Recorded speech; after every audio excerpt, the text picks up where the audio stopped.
Good morning, ladies and gentlemen. I'm Chief Michael Galla, Chief of Personnel, and it is an honor to serve as Master of Ceremonies on such a proud day for this department. On behalf of Mayor Bloomberg, Fire Commissioner Cassano, Chief of Department Kilduff, the Fire and EMS staff, chiefs, union officials, and the department executive staff, I would like to welcome you all to today's FDNY Medal Day ceremonies. Special welcome to all of today's medal winners. You make us proud. We are also honored to have a number of medal donors, as well as families of medal recipients joining us. It now gives me great pleasure to introduce our first speaker, the Mayor of the City of New York, Mayor Michael Bloomberg.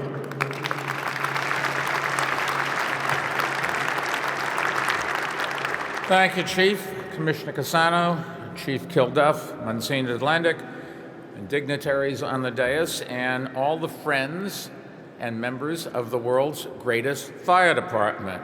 Welcome to the 144th FDNY Medal Day.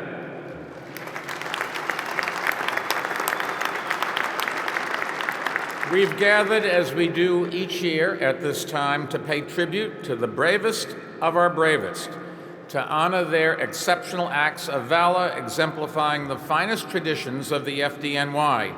And this year, we take particular note of firefighters and emergency medical service personnel who put themselves in harm's way to save others during the worst storm in our city's recorded history, Hurricane Sandy. And it's altogether fitting that the highest award being presented today, the James Gordon Bennett Medal, honors a courageous, improvised, on-the-spot evacuation of residents of Bell Harbor as their homes were being consumed by fire during the nightmarish climax of that storm. Navigating flooded streets on foot, by surfboard, and by kayak, pelted by both driving rain and showers of wind-blown burning embers, FDNY Lieutenant Thomas Woods patiently, skillfully, yes?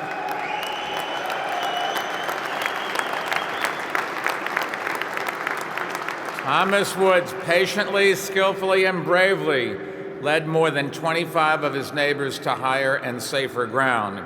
As he did, he saw his own home, where he and his wife Michelle have raised their sons Brendan and Thomas, go up in flames. But even then, his every thought and action focused on saving the lives of others. And for his life-saving courage, he richly deserves the honor that he is receiving today. Lieutenant Woods was, as it happens, technically off duty on the night that Hurricane Sandy devastated his community. And I say technically because, as his extraordinary actions demonstrate, for members of the FDNY, protecting the lives of others isn't a job where you just punch in and punch out. It is a duty, a mission, and a sacred calling. And such devotion is why, over and over again during Sandy, members of the FDNY risked their own safety to rescue New Yorkers from rising waters that trapped them in their homes and cars, and why they showed such grace under pressure in evacuating those who needed to be moved from endangered hospitals and special care facilities. I also know that, like Lieutenant Woods, many members of this department saw their own homes damaged by the storm. And yet you didn't let that interfere with the execution of your duties. For all that, you have the city's entire deepest admiration and gratitude. Admiration and gratitude shared by us all. Of course, many, indeed the majority, of the medals we're presenting today have nothing to do with the destruction produced by Sandy. Instead, they honor the uncommon acts of bravery you performed to keep our city safe, day in and day out, including daring and skillful rescues from burning buildings, endangered construction sites, and other life-threatening situations. All these heroic acts are described in the book that everyone is receiving today, and they all help explain why during 2012, our city posted the lowest number of fire-related deaths, 58, since modern record-keeping began back in 1916.